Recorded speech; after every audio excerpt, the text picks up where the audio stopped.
get your spine moving with some cat cows. A couple of pointers to make them a little bit more effective. So box position, knees under hips, hands under shoulders, that's your start position.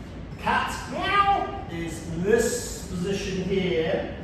A couple of things to think about. First of all, shoulders down towards your pockets, here and there, and then you want to push the ground away with the shoulder blades, tuck your tailbone under, drop the head, and we can get some added movement by thinking about trying to slide the hands away from that position.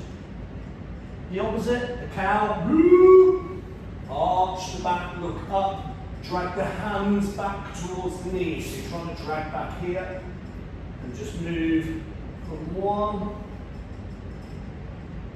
to the other under control.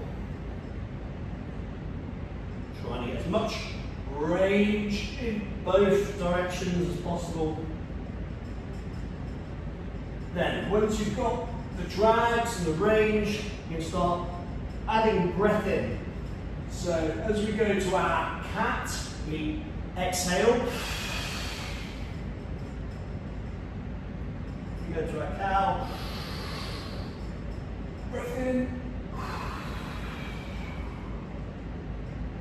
Out. And breath in. Super simple.